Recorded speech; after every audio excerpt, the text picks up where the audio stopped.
Hello, everybody. Welcome to this Xbox Live episode 488 E3 2018 post show.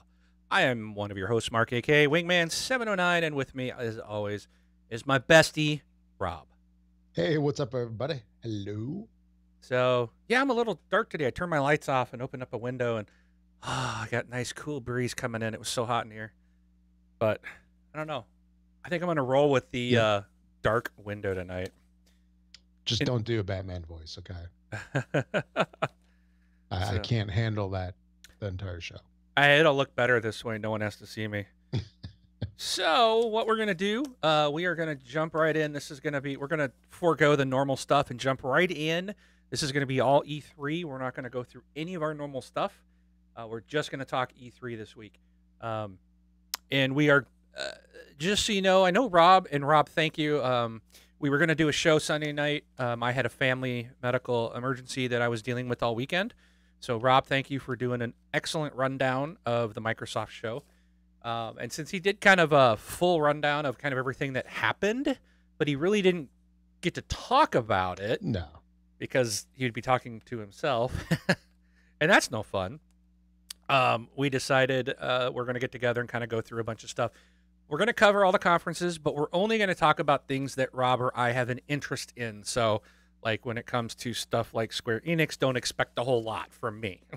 So why don't we start with the first conference, which was EA. And the first thing they talked about was, of course, Battlefield 5, which is, obviously a huge title for them. Did you get a chance to see the EA conference, Rob? I don't know if you saw that them one. all. No, that one I missed. Okay. So they did talk about Royale mode. They didn't call it Battle Royale, but they just said Royale is coming. With cheese. Royale with cheese. Yeah. Royale with a side of bombs or a side of, let's see, with a Panzer tank. But Panzerati. Panzerati. They are bringing Battle Royale mode to Battlefield 5. But they didn't talk about it other than just saying it's coming. They're going to talk about it later this year. And they did say it's going to come with the Battlefield twist or the Battlefield style. So the game is still going to include vehicles and planes and tanks and all that, even in Royale mode. So I would expect it to be that kind of formula that we're used to, but probably vastly changed up. Maybe you'll actually go in with your... maybe you'll jump in with your character and a loadout. Where typical Royale mode, you start with nothing. I mean, we don't know, but they'll tell us more later. I wonder if some of that delay is them just basically trying to figure out what they're going to do. Or trying to add it in. We need a Battle Royale mode. What are we going to do? I don't know. Tease it. Exactly. Just tell them it's coming. We'll get it to it later. We can do it post-launch. So we don't need to get it to them. But, yeah. And I honestly, I wouldn't be surprised if it's not there on day one. But they did say it's coming. Some of the new... Or it's DLC you have to pay for. Yeah. Well, I would say no to that. But because they also said no loot boxes and no premium passes. So they're basically going away with the paid DLC, and all DLC is going to be available for everybody, which is a strange twist. And it seems to be, I've heard that in several games discussed at E3 this week, which I found a little odd. Like, people are going away from charging for DLC, except for Call of Duty. They still have they still have their season pass. They're not dropping it. But anyways, some new things coming to Battlefield 5 is you can dive and like smash and dive through windows. Your defenses can be moved. You're going to have customizable characters.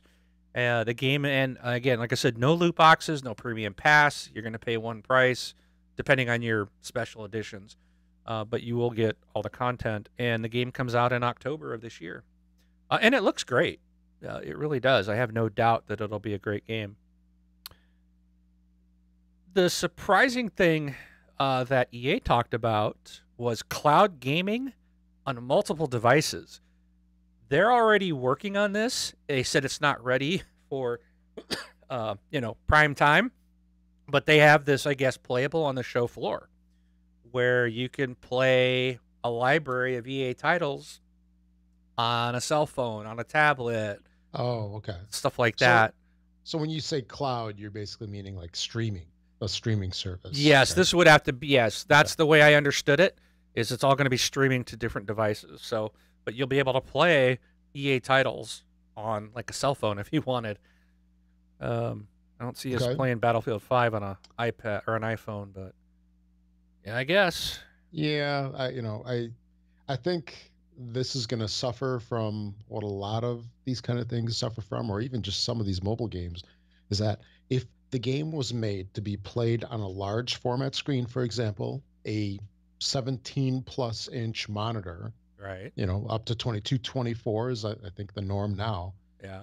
If it's meant to be played on that, it will be unplayable on a 5-inch screen. That's just my take. Yeah. It's too small. You don't have the detail. Right. And we have old eyes. At least I do. Dude, I think you do too. Struggling to read this in front of me. I should probably turn my light on. But anyways, it's coming. Zoom. EA's working on Zoom. it. Yeah. Okay. Also, they mentioned, now this part is for PC only, but they talked about Origin Access Premier. This is a subscription-based service where you will get access to all the new PC games that EA puts out. So kind of like Xbox Game Pass. EA's putting one out for PC where you would get PC games. You would get access to the EA Vault. And this is going to launch this summer. So if you're a PC gamer, it's kind of like the EA Access on the console on the Xbox right now. You can get this as Origin Access Premier. They talked with Respawn. So this was weird. And I will say this too. With like the majority of the conferences were weird this year. Like stupid, like not thought out. Several companies just phoned it in. Really didn't have a presence there. And some of these companies, you might be surprised when I tell you who phoned it in.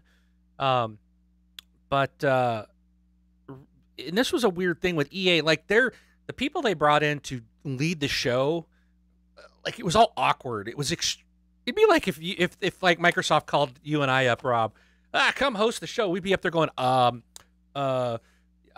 yeah, Rob, what do you think of that trailer? Well, that was cool, Mark. I mean, it was just like, wow. It's just, I don't know. It was very weird. So this lady sits down in the audience with Vince Zampella from Respawn, and they're just sitting there talking about the Star Wars game that Respawn's making, and all he really gives out is the name of the game is called Jedi Fallen Order, and it's going to be out holiday of 2019. And I guess you're going to play as a Jedi. 18 months, right? That's about it. But they just sat there, and it was weird. One cool thing that EA had was Unravel 2. I don't know if you remember Yarny in the game Unravel. Yeah. So they came up and they showed off Unravel 2, where you actually have like a partner, a blue piece of yarn. Like you lose your spark, and then you team up with this other piece of yarn. And you can play the game co-op or you can play it single player, but you still have this other piece of yarn you're running through. And when they were done showing it and the gameplay and everything, and the game looks awesome, right? I mean, the first one was amazing looking. The game launched that day. It's available. That was cool. Yeah, it was one of those, hey, here's a game which like, oh, cool, Unravel 2's coming out. Oh, by the way, the game is done and available today. Like, surprise. Yeah, that was really cool. It's like that's the thing I keep hoping with like Crackdown 3 just gonna come out and say, yeah, it's here today. And that didn't happen, by the way, but it did with Unravel 2. Yeah, because I saw some discussion. There was a picture that was posted in the Facebook group on it, and I was kind of looking at it. I'm like, what is that? I can't quite make out what it is. What game just came out today? Because they didn't mention the name, and then I'm like, it kind of looks like Yarny just a little bit, right? And sure enough, that's what it was, and I was like, holy cow, that's awesome. So, the next thing, you might like this one. It's a mobile game, so there's There's one for you. Okay. It's an. I'm gonna quiz you. I'm gonna make you work for this one. It's a franchise you know. To my knowledge, it's never been on mobile. It's an old franchise that I don't think we've heard the name in many years. Okay. It's a franchise that you have played back on early PC days. You would have played it as late as 1998, possibly not since then. Racing Destruction Set? No. You played against your bestie and tried to call a victory even though I still had a submarine in a lake. Oh, was it Total Annihilation? Oh, no. CNC? Yes, sir. Command and Conquer Rivals is a new mobile game coming from EA. Oh, okay. So it was interesting because I was like, wow, they just pulled the Command and Conquer franchise. They had to dig that one out of its grave. I mean, yeah, because they had a couple releases, and then like the latest release was like a browser game. Yeah, now they're going mobile, and I was excited because it was CNC, and then I saw them actually play a match, and I was like, it had commentary. Oh, is he gonna get the missile off? Oh, it's turning. Oh, he gets it. They're like, and I'm like, really? I was like, the commentators really made it worse. But it's like you got the little harvesters out there, and they can attack your harvesters, and if your harvesters are attacked, then you can't build anything, and you're trying to nuke each other's base, and there's like this one missile in the middle, and then 3 control points, and if you own 2 of the control points, then that missile, and the missile just builds up. Like it's on a timer. It doesn't, and once it hits, whoever has the control pads, it launches automatically at your base, or the enemy base. And 2 hits with that missile takes their base out, and you win the game. Okay. Not a lot to it. I was kind of sad to see that this was a mobile game. I would really like to see like Red Alert 4 or 5. I don't remember where they left off with the Red Alert, but a new Command and Conquer or a new Red Alert game. I'd play it on PC even, but would love to see that franchise come to the Xbox. And then lastly, EA closed with a lot of focus on Anthem, which did get a release date of February 22nd, 2019. So that's not too bad. It's not. The things I was seeing post were that people weren't happy. I don't know why they weren't. Or the release date. They weren't happy with the game. Like, oh, I don't need to play this no more. Or, whatever. It's like whatever. This is going to be a huge selling game. It looked pretty darn cool. I don't see why the negativity, but it's coming out February 22nd. I'll definitely be buying it. It looks cool. So, but that's it for EA. Okay. Now we can go at Microsoft. You know what? I think we should leave Microsoft for last. Because we're going to spend... That's fine. Yeah. Hey, cornbread! We're going to spend most of the time talking about Microsoft. And that'll give people more time to jump on. So let's jump to Bethesda. Yeah. Dude. Did you see this one? Yeah, I did. What the heck was with that freaking band? Oh, yeah. Get ready to kill. Get ready to kill. Get ready to... The dude comes out. He's like, yeah, I'm so cool. And I'm like, what is up with this weirdo? Like, who is this guy? And he's all, oh, it was terrible. The band sucked. The song sucked. It was a stupid and horrible intro. Yeah, they were like the Mighty Mighty Bosstones of 2018. Oh, gosh, it was bad. Now, of course, Not that Bosstones are bad, but these guys had that sound. It was like, it was weird. So, anyways, that was like a yeah. I horrible mean, intro. I think they were just trying to. I mean, I don't know if it's the theme song of Rage 2, or if it was just, some kind of like gruff, loud rockin' music that, they were trying to put to the exploding cars and stuff. Yeah, I do not know. But and before we start talking about the games, and I mentioned this in episode 46, 7. What episode are we on now? 88. We're on 88 right now. Okay, they all run together. So on 487, I mentioned this, and they did a lot of swearing. It was unnecessary. There's people that watch this stuff with their kids. Yeah. No, I can't. I don't. Yeah, not that the Bethesda one, is totally kid friendly, the games to begin with. Yeah. But really, we're not teenagers. At least the people that were on there aren't teenagers. Right. And swearing doesn't make you cool. It really doesn't convey awesomeness either. And, if it slips here and there, I'm not even going to say slip. I mean, if it's used here and there, it's fine. But it seemed like they were just trying to outdo themselves almost, because there was one guy that just swore up a storm, and it's like it's unnecessary. You're trying to be this is a briefing. I can't see any other company outside of this gaming industry where in any kind of trade conference or anything, right, they'd be dropping F-bombs. Do you know what I mean? Like, I know. For my work, we have Cisco Live going on right now. I'm not there, but there's all sorts of presentations and stuff like that. I mean, people be like mortified if somebody swore in there, and here it's sort of cool. At least they think it's cool. And looking at the audience, when they pan across the audience, I don't see 13-year-olds in there that think it's cool. But I decided to mention that. I think it was a little excessive and unnecessary for a professional always is. show. It's ridiculous. I don't recall if anybody swore at the Microsoft conference. I actually don't think anybody did.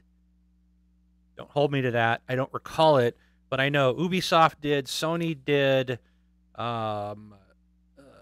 Bethesda did. I heard the Devolver one was really bad. I didn't see that as that's the one show I haven't seen. I don't even know who Devolver is, but I know they're a publisher of some sort. But I have that one I haven't seen yet. I'll have to go try to find it. It wasn't on IGN. They didn't cover it, and it's probably on YouTube somewhere. But I heard theirs was really bad. But yeah, it's I guess maybe they're trying to go, yeah, we're like you. We're not just suits. We can swear too. It's like, I'm 48 years old. I don't need to. I can swear. It's not a big deal. I don't get thrilled off that, pal. Make a great game. Wow me with what you have and not what not your words, not your naughty words. Ooh. Yeah. But back to Rage 2. I will say this, because I didn't like Rage. I played the original on 360 and kind of thought it was boring. I just really didn't care for the game. This, I think, has promise. It does look good. Rage looked good. Rage was an amazing looking game. The fact that Avalanche Studios is helping them. Is it Avalanche Studios? It's Avalanche something. The makers of Just Cause.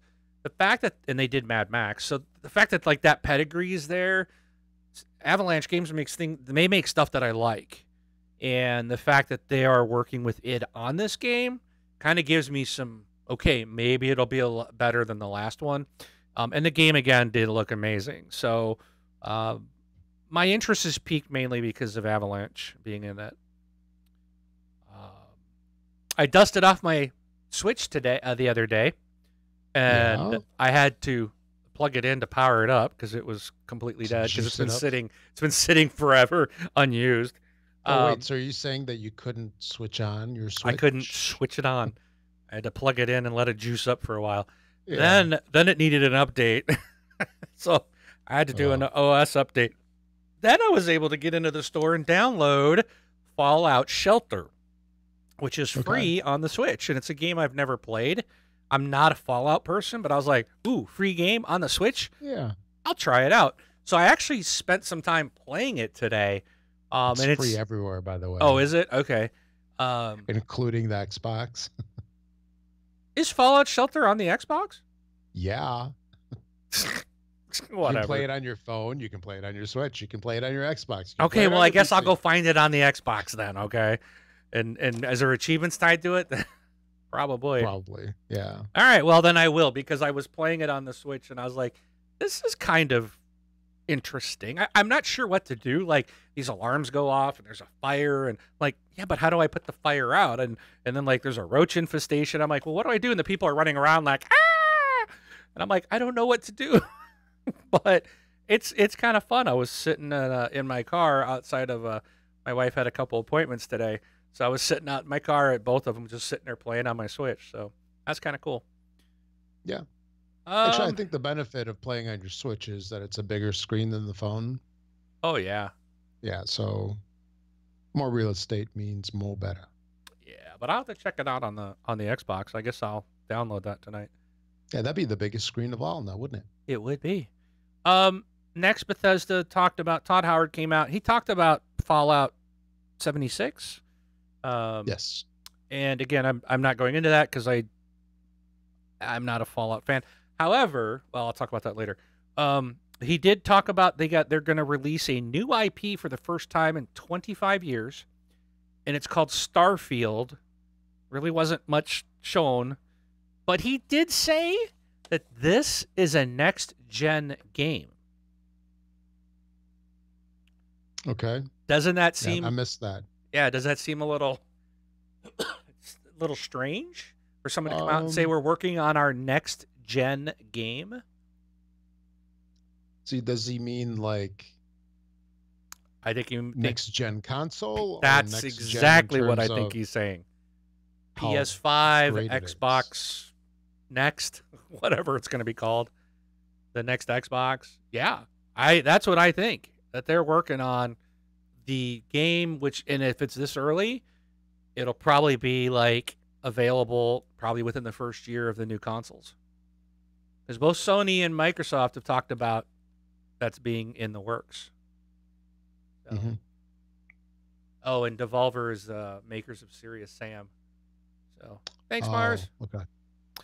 And then lastly, they did, again, no date on Starfield, but they also mentioned, Todd also said, we're also working on the game after that, which tells me it's way out there, but Elder Scrolls 6 is officially been announced.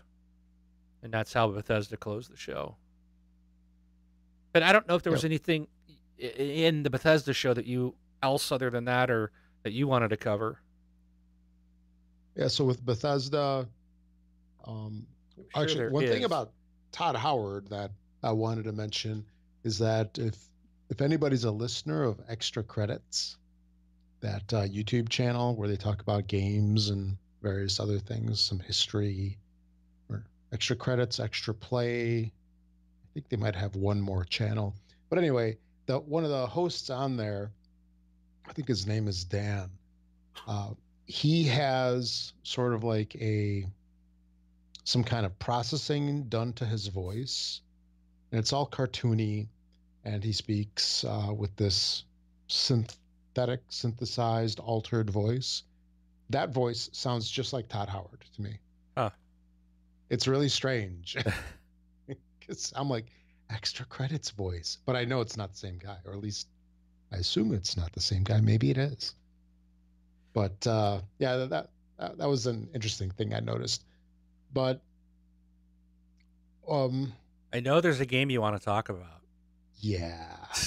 I'm really excited about Wolfenstein Youngblood. And they teased a little bit of information of this thing. It's set in the 80s. It's got BJ and Anya's twins. and it can be played solo or co-op, so that's pretty cool. It looks like it's just more of the same, Wolfenstein goodness that at least I enjoy. However, one thing I was kind of wondering about was that, you know, BJ Blazkowicz has these like awesome one-liners and comebacks and stuff that he says. I really hope that that somehow translates over to his daughters and they maintain that, because it brings the game is, sort of violent, and it's dealing with kind of a harsh situation, and some of the stuff that goes on is like, whoa, pretty bad. But it's nice to have that levity, a little bit of humor in there to kind of break that up. And I just hope that they keep that up. And this is going to be coming out next year. And I did have a little disappointment with the C3. I was really hoping to hear something about Dishonored. I know it might have been a little too soon after Death of the Outsider. That came out not too long ago. However, Wolfenstein 2, the New Colossus, I think was the name of it. That released not too long ago, and they had Youngblood, Wolfenstein Youngblood. But we didn't have anything, so I'm thinking that there probably won't be any kind of Dishonored content for like the next year at least. So, but hey, if we get tons of other great games, then they can spend more time working on Dishonored 3 and tell us all about that greatness next year. I don't know. Maybe they put their dev time into the Skyrim Very Special Edition. Did you see that with Alexa?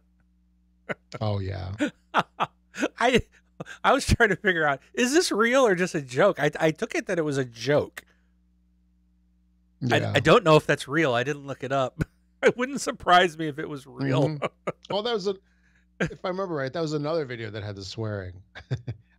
Don't get me wrong. I'm not a prude. I do. Yeah, no kidding. You're not. Not speak cleanly outside of the show, but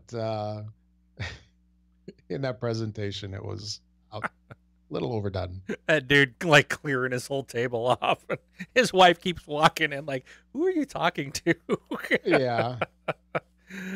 Oh, all right. So interesting, good stuff from Bethesda. Cornbread says it's real, so I guess if you have an Alexa, you can download the Skyrim Very Special Edition to your Alexa and play the game with your voice. Oh, wow. So next is Square Enix. This will be one of the first companies to call in their E3. It was pretty much just... And what exactly do you mean by call in, just for clarification? Oh, like they weren't there. Like it was just nothing but videos. Yeah. It was just a video presentation. So yeah, that wasn't what we traditionally see in a conference. Yeah. So it's basically what you could have watched on YouTube. Yeah, I don't even know if maybe there was people in a theater. I don't recall because they had a projector. Well, that would have been it, right? But I watched everything. I don't know. That's a good question, Paul. I've had to basically blast through everything like today. Like I tried to get pieces. Like I said, I've been extremely busy with family medical issues all weekend, so I completely pretty much missed everything. I saw E3 from the hospital room on my phone. So, and that was constantly being interrupted because dealing with other stuff. So, but and other stuff I had to catch later on replays, and so I don't even know if Square Enix, I couldn't tell you if there was a stage. I don't even remember with that one, but I thought they opened with some dude talking, in Japanese, and you had to read the text, and they're like, "Thanks for coming," and so even they weren't there, so it was just all videoed in. But there's only two games I even want to talk about with Square Enix, and because it's the only two that interested me, was Tomb Raider, Absolutely. And Just Cause 4. So, and I think I'm gonna save Tomb Raider. I'm gonna save that for Microsoft because I noticed something there that I do want to discuss. Just Cause 4, I'm excited about. Game looks great. I've loved. I never played the original Just Cause. I think that was an Xbox original game, but I did play Just Cause 2 and 3. 2 on my 360, Just Cause 3 on my Xbox One, and I am like stoked for another Just Cause game. They're just silly, stupid, over the top fun, blowing stuff up. It's just a blast. Game looks awesome. It's destruction tied. Well, actually, it's what do they call that? That thing that shoots out of his like harpoon arms, his not a tractor beam. It's not a harpoon. It's a. I'm like drawing a total blank. I just had it. It's not a harpoon. He shoots the thing and it brings stuff closer to him. Whatever it's called. A tether or something. Grappling hook. His grapple. Yeah. There you go. Because you could grab onto something and pull, like a building, and zoop, pull yourself to it. Yeah, it's like grappling mayhem with a tiny bit of a story attached. The story, I can tell you what the story is already. Those guys are bad. We're going to go destroy them. That's all you need to know.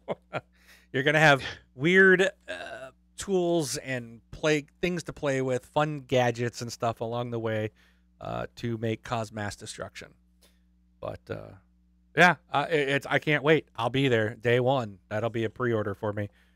I don't know if there's anything else that Square Enix had that you were interested in talking about. Yeah, they had that one game, like the Telltale games. What is it? Life is Strange. Oh, the Captain. Captain. Awesome Adventures of Captain Spirit.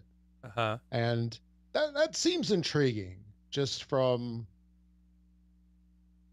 I think it would be intriguing for people probably like of our age, because maybe you went through some of that stuff, where you're like a kid, around 10 years old or whatever. I'm sort of assuming that that's how old that kid is. Like 10 years old, you have your imagination, you're playing, and it brings back, I think, some fond memories, which I guess might not be everybody, but but that looked intriguing. I didn't really play the season 1 of Life is Strange, but I heard that it's great. But that was like a high school girl was the main character, right? I think. And so, here you have a little boy. So.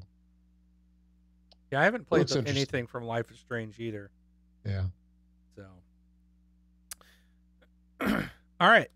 So the next show, and the award for the worst start of any show, and this one was tough.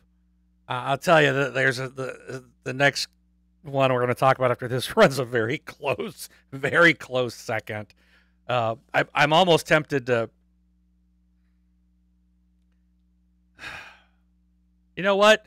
No, they didn't get the worst. I got to go with the other. So these guys had the second worst start of any show, and this is Ubisoft. They started with this Just Dance 2019. Oh, it was terrible, man. It was so bad. It's like it had nothing to do with the game, but it was just this whole like, was it a panda bear dancing around and bands and characters and. Yeah, it was all these characters, very like colorful outfits. They started like in the alley outside of the theater. Yeah, theater or the venue or whatever it was that they were at. And they kind of, worked their way in up on stage. But yeah, that was all the Just Dance characters. Yeah, it was just a terrible. I'm like, this is I'm like, and it makes me wonder, like, what are these people thinking? I don't know. If that was a room full of 14-year-old girls, and maybe it would have worked, but I felt it fell flat. So yeah. But anyway, so I suppose it's like, well, how are we gonna do a segment on Just Dance? Was it 2019? I think. Yeah, but how are we gonna do this? Let's start at the beginning. Yeah, let's make that our big entrance. It was just, I thought it was crap. So, but anyways, they then then I know the next game, I think it was the very next thing, was Beyond Good and Evil 2. Now, I've never played the first game, but I got to tell you, this thing I have no idea what it's about or what's going on and why you're talking to a pig who speaks English. No. But this game looks amazing from what I saw. Did you ever play the original? Hey, so the pig is a cook, right? What if he burns himself on the stove? How does he smell? I smell bacon. Something smells good. Oh, that's me. I smell delicious. Did you ever play the first game? No, at least I don't think I don't think I have. That was a long time ago. I really confuse. So whenever I hear Beyond Good and Evil, I always confuse it with that one game from years ago where you have like that little angel and the little devil. I can't remember the name of the game, but it was something like Good versus Evil, something like along those lines. Spy versus Spy. No, not that. Okay. But yeah, it's absolutely nothing like Beyond Good and Evil. So, yeah, it's I want to see more on this game. They spent some time talking about like how creators can get their artwork or music or stuff into the game, which I thought was really interesting. But I do want to see more on this game, and I'm very curious about it because the visuals of the characters and stuff was like mind-blowingly beautiful. It was just like, wow, that's looks great. And I want to, even the world when they went into like showing one of the worlds that you can play, and I was like, wow, this just looks awesome. The next thing that I thought was pretty cool, to me, this was kind of mind-blowing. They talked Rainbow Six Siege. They came out, and I was thinking, why are they out here? Their game's like in their third year. So they announced that there's currently 35 million players playing Rainbow Six Siege, which I'm like, wow. Playing or played? Well, they've hit 35 million players. Okay. So that's from day one. Even if someone's not playing, they've hit 35 million different gamer tags, if you will, have played this game, which is still a huge number. Like, and to think that it's, they hit that number in their third year. So the game is growing. That community has grown. Then he had this big, huge picture of operators behind him, and he made a comment. He said that the image represents 10 seasons to include 40 operators and 19 maps. Okay.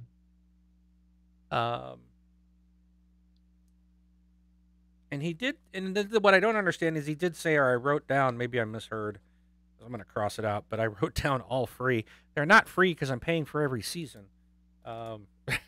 So they're free with your season. I don't know. But free if you pay. Yeah. But anyways, it's 10 seasons. So they're planning this game with, they got content, maps, and operators planned for 10 years. So we got 7 more years of planned content on this game. That's pretty crazy. Like, I've never heard of a game. Destiny has a 10-year plan, but they're going on to their second, they're already on their second game. Like Destiny, like the world of Destiny, or they got a 10-year contract, but they've made multiple games. This is a single game that is going to be around for 10 years of content. Right. I just, if they actually do that and they release DLC 10 years after the game launched, it's like, who has done that yet? That's incredible. So the okay, so sorry, boy, I've got the old man eyes. Spargo 27 says, I haven't paid for a single season and only 4 guys to unlock. So the characters are free. Spargo, are you getting the maps too? Because if you are, then I'm curious, what are we paying for? Why am I buying seasons? So, all right. Let's see what's next. Again, so back to the stupidity. Trials Rising. Oh, jeez. Was that like the worst thing? It's just like, what are people doing? So the guy rides in on a motorbike. As soon as he rode in, I'm like, oh, trials, because he's like on a little motorcycle. And he gets up on stage and then trips and knocks over the podium, and it just I was looking at it. Yeah, I was looking at it. I'm like, wow, Evel Knievel hasn't been taking care of himself. Yes. Yeah. Plus, I think he died. But yeah. Anyway. So be nice, Rob. Too soon. And so but that dude was terrible. Yeah, he comes in. He's like riding this thing, and then he just like drops it. Just drops it in the hell. And what's he gonna do with it? But still, he just drops it, walks over, does this fumble, tumble, and smashes the foam board podium. And it's like, really? Plus, I think he was doing some swearing too. It was bad. But Trials Rising, it looks cool. And one of the things I liked about what they were saying was, I'm one of these gamers that will buy the game and I can usually play the medium tracks, and that's as far as I can get. They just get too hard. They get too complicated. I cannot play that game beyond medium track level. And there's a guy in the community, I guess, who has created, and I forgot what his name was and what his channel was, but he's like, I think he's a YouTuber, and he created a bunch of videos and was like doing instructions on how to play Trials.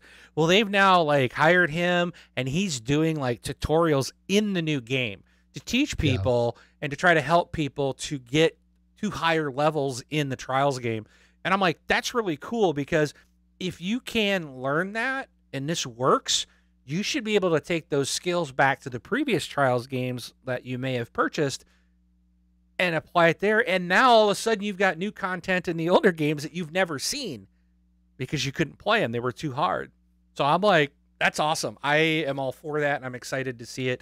Looks like they had, I think it was 8-player online racing instead of 4, so they've increased that. It looks really cool. Game looks awesome. I'm down with that. So yeah, I like the thought of Trials, but this game doesn't excite me, and strictly from the fact of, I think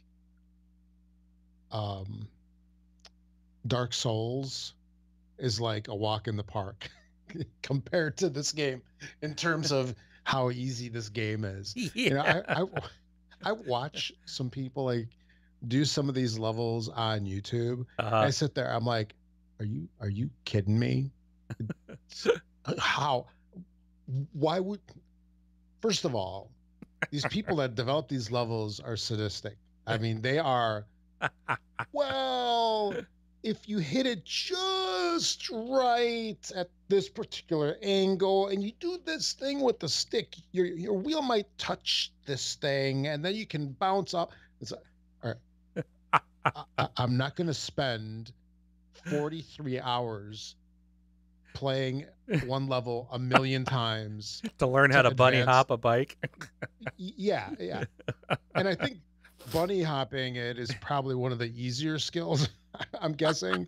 Like I saw some of these where they just go and they like flip and they, you bounce off of this thing and you go back and you do this, and but I imagine it's a challenge. It's an extremely difficult challenge for the people that love this game. But I just don't get it. The game is so fun, but I'd love to figure it out.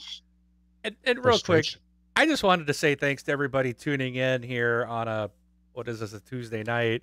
Tuesday. We've got people on all 3 of Mixer, Twitch, and YouTube right now, all watching and commenting, and we appreciate you guys being here. All right.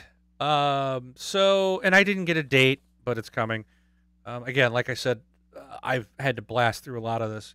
Division 2, they were talking about. They announced that the raids are coming to Division 2, which I can't remember what I thought they had that in the first division. I can't remember what they were called, but they brought in, like, they added stuff where, like, you had to group up with people and it was, like, really hard to take on. Maybe they didn't call them raids, but they said raids are coming to Destiny Division 2. Yeah, because they talked about that. I'm like, raids. I don't remember those. Or was it just that because the new one here is going to have 8-player raids, or were they just smaller player? They were 4-player. Yeah. And I don't know if they were called raids. I think they were called something else, but I still, that Side seemed missions? like a... No, and I can't remember what they're called. I'll have to look it up, or someone in our group might know. It's in the chat, but they were yellow icons, and I've only been able to do like one, and they were super challenging. I think I went into the second one. I don't think we ever completed it. Maybe I did the first 2, and that's all I ever did. But anyways, raids are coming. They're going to have 3 free DLC packs in the first year, and with the Division 2, they're also planning for years of DLC. So it kind of sounds like, I really think with the success of Siege, that Ubisoft is kind of going to go down this path of, let's build a game for long term and support it. And the gamers will come. People will play. Build it and they will come. Exactly. And they'll keep playing. If the game is good, they'll keep playing. I need to go back and play the Division. I really like that game. I don't like PvP in there, so I stay out of there, but there's so much stuff that game is so much fun to play. I need to go in, because they've added new they even added new areas that I haven't even seen yet. I need to just pick that up one day and get back to it. They also showed off Skull and Bones, and my thought was, Rare just got called out, because I'm sorry, Skull and Bones looks amazing. Sea of Thieves just sucks. Skull and Bones, subtitled "How to Make a Real Pirate Game." Exactly. Dude, the battles in that look so incredible. I was just like, whoa, my goodness. Like, you are launching salvos, and somehow you got rockets, and you've got, like, upgrades to your cannons that can, like, and you get specials, like, your cannons will just, like, keep firing somehow, and it's just massive amounts of lead flying through the air.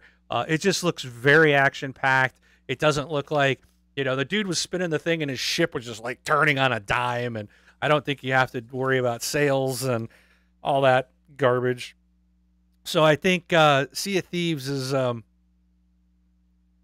think their days are numbered for people that want to play pirate games. I bet you see a massive drop-off on that game when Skull and Bones comes out. Yeah, you had the Sea of Thieves appetizer. Time for the Skull and Bones feast. Well, that's assuming the game's good. We'll see. We'll see what the execution's like. Yeah. Then there was a game that it's called Transference. I'm not. It was interesting. I wanted to know what was happening. I didn't understand what was happening to that kid. Maybe I don't want to know. Yeah, but I want to know more about this game and what this actually is, because it sounds like you're going to play from multiple people's perspective. But it was weird. It was a weird thing that is like, okay, this is something I want to know more of, but I don't know, might not be something I want to know more out based on I don't know what was going on with that kid and his dad. Yeah. I got to take that this was kind of like, some filmmaker has, like when they make a movie, they have like an artistic vision, and then they make this game. I mean, this like movie or show that you really don't know what to make of it. And it's sort of like a work of art for the people that understand, how to criticize stuff properly, like artwork. Right. Some people look at it and they're like, oh, it's so amazing. And you look at it and it's kind of like, it looks like you just spilled paint all over it. And I get that kind of sense, maybe not to that extreme, but it seems like somebody is just exploring. They have some kind of vision. It's more about like narrative, ambiance, creepiness. And I don't know. I found the whole thing unsettling. I don't, it's, I mean, for me, it's like no, I will pass, no matter how good it seems. It's just weird. Or maybe it's just that Elijah Wood freaked me out or something. I don't know. Yeah. It's just something that I'm curious as to what this is and how it's played. It probably is not something I will play, but I want to know more about it. So Yeah. I'm curious on this one. I could see, because they're going to be doing it in VR, which is, well, I mean, it almost seems like it's a VR thing that you can also play non-VR. Right. Yes. It'll be on regular consoles and VR systems as well. Yeah, and it's going to be too creepy for me. it's not Aliens versus Predator in no, VR, man. No, this is kind of like the mess with your head kind of thing. I don't know if it's a horror game or not, but it could go that way. Yeah, it might not be horror, but it looks like it's a disturbing game. Disturbing. Which is just, it's bad enough. And then the last thing they showed was Assassin's Creed Odyssey. I have nothing to say on this. The game looks awesome as always. I just lost interest. I do have the latest one. I started it and I never went back to it. I think I'm like an hour into it. I just can't. I just lost interest in that series, but the game looks awesome. It takes place in Greece. You can play as a male or a female this time. The game comes out October 5th. So it's right around the corner. Yeah, this was definitely kind of strange when I was watching this thing, because the previous Assassin's Creeds, they had some kind of appeal to them. And even the last one, Origins, it was set in Egypt. You had the character. I mean, it looked great. It looked amazing. Right. And then you had like the bird vision, or I'll call it the drone alphas, or the alpha model drones from today. But you had the aerial views and stuff Eagle like that. Vision, right? Isn't it Eagle Vision or something like that? But it was cool. It had some kind of appeal. And watching Odyssey, I don't know. Maybe it's just the Grecian theme that it doesn't seem interesting to me. It seemed kind of boring. I don't know. And it's hard to convey in a 5-10 minute presentation on it. Maybe it was, just the way that they presented it, but it didn't seem interesting. And I'm not saying I don't like Grecian themes either. I like Greek food, right, as well. That's neither here nor there. But I am a little fascinated with that time period, and like the history and all was interesting, and it just fell flat for some reason. All right, so that ends that one. Is there anything else from Ubisoft you want to talk about? Yeah, they had the Nintendo guy on there. Miyamoto? Oh yeah, because didn't he also do Mario in addition to Star Fox? Pac-Man. So is that the guy? Yeah. Or is? Oh yeah, he's like Mr. He's Mr. Nintendo. He's basically Mr. Nintendo. Yes. Yeah, that was kind of weird having him come out for Starlink. I just thought that was just Star kind Fox of odd. Is in the game on the Switch. I get that, and they presented him that toy. Yeah. Because I think that's a toy that I believe is like Skylanders. My understanding is you will buy the ship, or you'll have ships that you can buy, or things to change on your ship for real, and it'll somehow change in the game. Yeah. But we don't have 100% clarity on that. It seemed like it somehow knows what you plug in and where, and you can move stuff around, right? Yeah, because they said Afterwards, they were talking about it being a Toys to Life game, like Skylanders type of thing, and they were thinking this. They think the consumers kind of burned out on that. Like, Disney Infinity's gone and Skylanders is gone, and they've stopped making those things. So for these guys to pull this out, I don't know. Oh yeah, just prior to the Toys R Us liquidation, clearance, clear out, whatever, going out of business sale, they were dumping like Skylanders and stuff for $2 each. Yeah, I mean, you could have just cleaned up, bought them all up. I mean, they're very cool, even just for decorations. But we've all got those. I know you've got a Mark, and I got them in a big old box over here for my son. And they're nice, for like decorations and such. But that's basically all they become. They're expensive little knickknacks. And now they're trying this in a different way. So it's kind of interesting to see how this all pans out. But the thing that I kind of saw when Miyamoto was given that Star Fox toy thing, it looked kind of neat and everything, but he's like, "Oh, look, Star Fox! I got 100 of these at home." It's like, I made these like a million years ago. Yeah. This has probably been toyized 100 times over. Probably. Over the years. So, but, there was something else.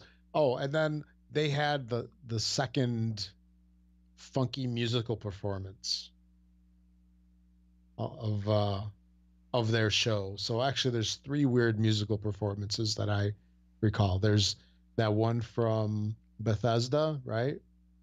There's the weird intro one with the dancing panda. Right. And then they had the Donkey Kong. Oh, they had like a band orchestra Rabbids. That's right, on stage. Yeah, and that was like weird. It was just, this guy's coming out, and I understand he's musical director or whatever, composer, but he's doing this thing and he's like a rock star, and then you see all these people like violin, flute, guitar. It's just a strange combination. I'm not saying that the music's bad or anything. It was just such a strange performance. It was. Yeah. I don't know what these people are thinking. I don't either. So, but yeah, the next company to phone their conference in was Nintendo. And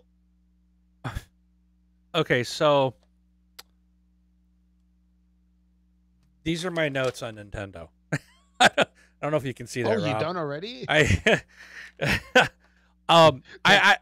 it was just because I had to write something down. I actually didn't like anything, but Fortnite is free on Switch now, so that I thought was good. Fortnite, you can play that on the Switch. Finally, a Switch has a purpose. Whoa! Pokeball Plus. It's like this Pokeball that has a button on it, and I guess you can transfer your Pokemon from the game into the ball and take the Poke with you. I don't know. And then Super Mario Party's coming out October 5th. It looked like a bunch of mini games that just looked stupid. And it was one of those marketing videos of people sitting on the couch going, "Oh, we're going to get you," in a living room that nobody has. And then Overcooked 2 was like the one thing I thought was kind of cool. That comes out August 7th. It's going to have wireless local play and also internet for Overcooked 2. But that was it for Nintendo. Like, yes, there was other things, but nothing major or nothing that was of any interest to me. So, and it was like, I think 20 minutes long, and they spent probably 10 minutes of that on Super Smash Brothers Ultimate or something like that. So, no, hey, you get out of here. You get out of here. You go away. My dog is in here. You might see him. Is that Triumph? Huh? Triumph the dog? No. It's Theo. Going. I don't know Nintendo, if he'll come here. The presentation for me. I don't know. Poop on. I don't know. He'll fight me now. Come here. See if he poke, I can get his head up. There he is. There. Say hello to the world. That's my Golden. He's 6 months old. It's huge. He is. And he thinks he's a lap dog. That's the problem. Oh, can you take him? I guess it depends on how big your lap is. Oh, great. My son's going to try to get him out of here. Thank you. You can close the door. And then just let him run. Okay. Sorry about the animal interruption.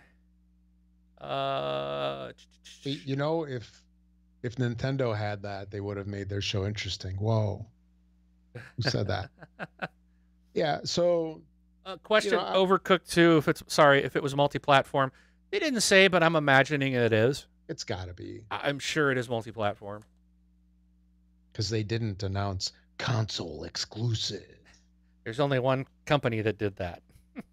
Yes. Yeah, so I vaguely remember last year, when the Switch was all over the Nintendo briefing. And, then they had something to talk about, sort of. They had their Zelda game, they had their Mario game, they had the Rabbids game. And, although the games I don't think were all released, or they had Mario Kart as well. Right. I don't know if they were all released yet, but at least they had the presentations of something remotely interesting. To me, this one totally felt flat. I mean, it was just excruciating to watch for the most part. It dragged on forever. When they started talking about Super Smash Brothers, and it's like, okay, Super Smash Brothers, I get it. Same kind of stuff. It looks good. And then they went through the full roster of characters. I'm like, are you kidding me? Yeah. You guys you can't fill your show with content. So you take up half of the show showing us the different characters, like all 75 of them or whatever it is. And they had like, oh, and here's the order that they came out in. It's like, come on. This thing really fell flat. I mean, other than the Fortnite news, which is kind of nice, and I jokingly say now it gives the Switch some relevance. Because like I have a Switch. I'm not knocking it because I'm judgmental or something like that. I have one. It hasn't been turned on in months. I mean, I haven't used it. My son hasn't used it. And when a kid has no interest in it, something's up with the system. Super Mario Party looked kind of neat, but I don't see how people are going to play this. I mean, it is like so gimmicky. Because on the Super Mario Party, that was where they had like multiple switches, right? Yes. Wasn't it like that you could like tile them together and then, go from one switch to another? To me, that's all like tech demo kind of stuff. Like, hey, look what we can do. Right. Or they're just trying to figure out new ways to use those Joy-Cons. Like, didn't they also have a thing where like you're pedaling a tricycle or something? You're kind of like wiggling the Joy-Con. It's like it's all gimmick. It's all gimmick, which to some degree is, the same thing that they had with the Wii way back when. Where you had all these like gimmicky things to do with those Wii controllers back then. But I don't know. It's maybe it would be cool for, like one or two plays, but then I don't think that Super Mario Party has longevity, especially if some of the games really benefit from multiple switches. And then, they went on to a whole bunch of games like the Xenoblade, Fire Emblem, Hollow Knight. And it just, I don't know, maybe just because, we're in an American market and they have these Japanese games with the subtitles, and it's like, it's maybe, I don't know, maybe it's not our style of game, or at least it's not the style of games that I play, and there's just like no interest in it. And I actually watched this one with my son, and I mean, he was being kind about it, I guess, tolerating me wanting to. I mean, he loves the idea of Nintendo, but I think he's lost interest in Nintendo. Uh-huh. But he was watching it with me, but I could tell that he was like bored out of his mind. Yeah. and that's sad because that's who these guys focus. I mean, that's right. That's their bread and butter with the 3DS, for example. And or let me ask you this. I know we're kind of segueing off of E3, but you know, systems like PlayStation and Xbox, they have a target market. Right. Where I'll just say it's like older generations, or or lifelong gamers. I'll phrase it that way. That might be a better way to put it. Is the Switch kind of like in limbo? It's trying to be this system that bridges generations, but it's really not achieving anything. They've got it's selling a lot. It's selling very well. Yeah, it's Nintendo. Still. Nintendo. I mean, there's lifelong gamers on that platform. I've thought about this because, like, when I booted it up, I actually just held it to the screen a few minutes ago. I know you didn't see it, but I have 4 games on there. 2 of them are free, and I just downloaded I'm downloading Fortnite now, and I put Fallout Shelter on there the other day. I've only bought 2 games, and I don't even have interest in them. And they were the games that I thought I would like, and I've looked through everything they have, and I'm like, there's just nothing I want to play on this platform. And I was thinking about it earlier today. I'm like, what would get me to play? What is it I want on this platform? Because I honestly believe if the Switch played Xbox games, I'd play it all the time. Whenever I would play it a lot more. Like, when I'd play all my Xbox games on a big TV, but I could see myself picking the Switch up a lot more if it was like an Xbox portable console. So I don't know. It's just interesting that way. I don't know what it's for. And I don't think it's failing though. No, it's doing better than the Wii U. Right.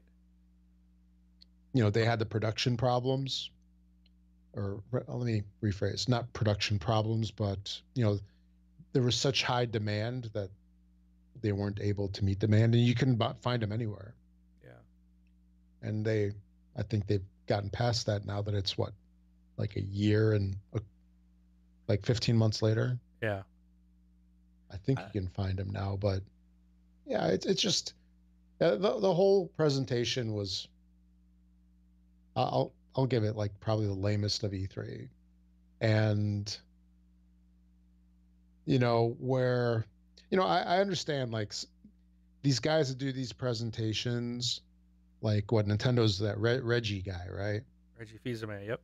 Yeah. So like, like they do these talks about what's coming and stuff like that. And a lot of them, they're not they're not great presenters, for example, because it's not something that they necessarily do all the time. They're no Phil Spencer. Well, that's exactly where I was going. It's like you see Reggie, and it's so like stiff, and it's in a studio. If they phone, like, did you mention that they phoned it home? I did, yes. Nintendo was another phone in. Yeah, and it just, it's like, why even bother saving this for E3? Just throw it up on YouTube, throw it up on their website, like any old time. Right. And maybe it's a money thing too, because these shows they're incredibly expensive. Well, Nintendo doesn't put any money into E3 anymore, so yeah, I think they're just tagging on to the E3 time frame to release something. So yeah, Anyway. All right. So enough of Nintendo. Yeah, the lamest briefing, in my opinion. I don't know. I have to play something here before we go to the next one. Today on this Xbox Live, get ready for some major strife. Yeah, Wingman's got 709 wins. Today is just the start. Get ready for this rant. Oh. I had to because I'm about to go off on somebody. The Sony gets the award for the worst intro in E3 history. Really? Did you watch it? I haven't watched this one yet. I was actually going to watch it tomorrow. Man. Now I'm curious. So we start out in a church, or a tent made to look like a church, which I guess is supposed to mimic a setting of a game. And I don't remember, I don't know his name, whoever's running Sony nowadays, because Jack Tretton's gone, or PlayStation, comes out, and first of all, he's like, oh, so like basically he's like, if you're Christian, then this counts as being in church this coming Sunday, so you're good. Like, that's all it takes. So right off the bat, offensive to Christians. Like really, dude? Then he calls out what I'm calling Banjo Boy. This guy comes out and sits there and plays the banjo. They don't even discuss or show anything until they're 5 minutes and 51 seconds into the show, when they finally, Banjo Boy leaves and they show Last of Us 2. 6 minutes. Pulled a Nintendo. They went 6 minutes, 5:51, before they even did anything, really.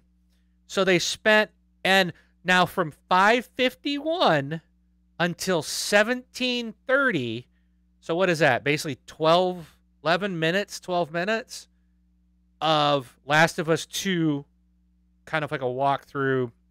And it was awesome. I mean, whoa. Gorgeous looking game. But it starts out where, and it looks like they're in the same place of where the people are sitting live, like they're in this tented church or whatever. And there's like a party going on, and the girl, Ellie, I think her name is talking to someone else, and this other girl, and they're dancing, and then of course they start making out. I'm like, okay, so Sony's going after the LGBT community. I got that covered. So while these two girls are making out, it goes into this scene of just unimaginable violence. Dude, this girl makes Lara Croft look like an angel. This woman, this girl is insanely violent. Like, I mean, just slitting throats and just, I was like, wow, I didn't realize this was such a violent game. And it went on and showed like the sequence of her just brutalizing people and people trying to kill her. A gorgeous game. I mean, absolutely stunning. It's Naughty Dog. I mean, you're never going to say anything bad about Naughty Dog. And then it goes back, like when that violent stuff ends, it goes back to them making out and continuing their talk. And when that ended, they were at 17 and a half minutes into this show. And we've seen one game. Okay. 17 and a half minutes, we've seen one game. So you would expect them to go right into the next one, wouldn't you? You'd think. Well, you would be wrong. So Sony decided, we're going to throw it to an intermission. And that's what they called it. To I'm go to like, the you've lobby, get showed yourself a one snack? game, and now you're going to an intermission. And they went to these table like outside with these commentators who were terrible. It was just so awkward. And they were just kind of talking. And it was with these commentators until 30 minutes and 45 seconds into the briefing is when we went back to the show. However, we were in a completely different venue. They took everyone out of that church tent, moved them to a completely different venue to then continue what they called a showcase. It was like the dumbest thing that I've ever seen. We are now almost 31 minutes into this. I'm sorry. Yeah, almost 31 minutes into it. And then we get Flute Boy. So there's this dude standing there wailing away, not good, mind you, but on this wooden flute, and he does that until almost 33 minutes in. So we're 33 minutes into this show. Was it even a pan flute? It was wooden. Like Zamfir? I don't know. It was a wooden flute. Like a regular flute. No, it was not. No, it was more of like a wooden, not like it was like straight down, more like a recorder, but it was like made of wood. It was a big flute thing. Yeah. Maybe it's not even a flute. I don't know. I just call it Flute Boy. I don't know. So he was playing until almost 33 minutes in. Now, at this point, then they started, okay? The second game. We get to see the second game 33 minutes into this briefing. And it was Ghosts of Tsushima, something like that. I may have got the name wrong, but game looked awesome. And I think this one was this was the game that was made by the guys that did Infamous, Sucker Punch. Game. It was like a Japanese style game. Looked awesome. Looked really cool. That's gonna be a great game on that console. And then they cut to that, and you go back to the theater that they're in, and it's this big, kind of half C-shaped or U-shaped screen up front, and then you see this banana playing a guitar. Like, I'm like, what is this? And then he disappears, and they go in and show this game called Control, which looks really weird. This is going to be a cross-platform, a multi-platform game, but it's because it's come from Remedy and 505 Games. So those are the guys who are making this game called Control, which is coming out in 2019. Then they went and showed Resident Evil 2, which comes out January 25th, and like the place went nuts. And I was like, isn't this a remake? Like a remaster or something? And I don't know, maybe not. It looked like it. And it's Resident Evil 2. So I didn't understand that. Then they showed this Trover Saves the Universe. It was this stupid cartoon-looking thing that just was like dumb. It was just, I'm sitting there going, what is with this stuff? It was just dumb. Then they showed, spent a lot of time on Kingdom Hearts 3, which makes sense. Then they went to Death Stranding. And this was, again, like another long trailer that may have shown gameplay because you got to see Norman Reedus like climbing mountains like for quite a few minutes. I didn't understand that, but then you see a whole bunch of more stuff. But it's like it was all cutscene. Like we still don't know what this game is. And again, no release date. There's still no release date. This is the third year in a row that this game has been shown pretty well, 2 years pretty in depth. The first year was, I think, just the naked Norman Reedus, if I recall. But it's been like big part of the show for 3 years in a row. Still doesn't have a release date. We still don't know what this game's about or anything. It just doesn't answer any questions. And then they ended with a long Spider-Man gameplay, which looked amazing. It looks great. Spider-Man. People are going to love that. And then the show ended. the show ended. So then it ended after an hour and 10 minutes. So I went and deducted like all this time of the intermission, Flute Boy, Banjo Boy, and basically the show it was less than an hour. It was about 50-minute long, with and like they hardly really didn't show much. They called it in. Like nobody came on stage outside of the very beginning.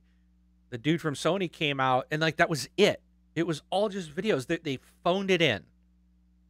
And I'm like, you got Sony and Nintendo both just phoning in their stuff, doing just stupid looking stuff. I just, it was like, this is not what we're used to. This just didn't make sense to me. And I don't understand how anybody, and of course someone got in an argument with me in our group. Not an argument. We were having a pretty good debate the other day. And he was defending Sony, and I'm like, look, I get some of the games look great, and I just said Spider-Man, Death Stranding looks amazing, but I have no idea what it is, and we don't know what the gameplay is. Ghost of Tsushima and Last of Us 2 look great. I'm not denying that they have games, but they don't obviously have a lot. This was one of the shortest. I've never seen a Sony presentation like this short, and with this few amount of games. And then there was a lot of filler, a lot of fluff. A lot of fluff. Like they wasted. I mean, they didn't even get started till 33 minutes. In the first 33 minutes, we've seen one game, and that's it. And then they ended 20 minutes later.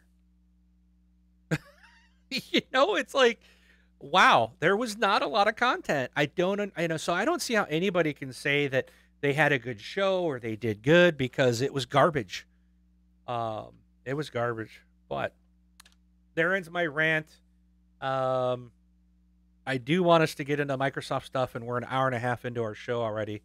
And I do want to recognize your time, Rob. I know it's late there. So, did you have any comment? Well, you haven't seen Sony, so. So while you were talking, I've got it playing. Surprisingly enough, it was actually really hard to find initially, because when I searched for the press conference, all I kept seeing was just what Sony did good, what Sony did bad. Sony in 10 minutes. Maybe once you take, because I'm looking at it right now. I finally eventually found it. It was 1 hour 17 minutes on YouTube. I would guess after you remove the banjo and after you remove the flute, which I've got up right now. And by the way, it looks like a bamboo flute. Yeah. Well, bamboo is wood. I said wood. Yeah. I'm guessing it's some kind of Asian flute or something. But anyway. Cubicle Lake says it's a Japanese flute. Okay, yeah. Which would make sense, because it launched right before a Japanese game or style exactly. Game, so. Like once you remove those, the sportscasters, once you remove the flute and the banjo, it probably is a 10-minute conference. Oh no, I'll be fair. It was about 50 minutes long. So I wrote times down because I couldn't believe how long. I was like, wait a minute, and I was watching, so I was like, okay, how I hit the timer on the video to see where we were, and I was just like, we're this far into this, and I'm still listening to Banjo Boy, and so. No, like wasn't good, man. Wasn't good. Yeah, I'm looking at the flute video right now, and even The Last of Us, the thing that they showed on there. I mean, they're not showing off like great gameplay. It's really just like showing off visuals, and it's like slow scenes to let you kind of like take in what's going on around. Like right now, I'm looking, I don't even know what game that is, where it was right after the flute guy. So that's the Ghost of Tsushima.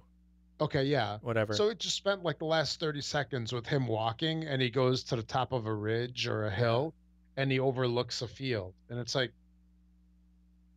all right. Really? I mean, it looks beautiful. I mean, don't get me wrong. I mean, right. the graphics are stunning.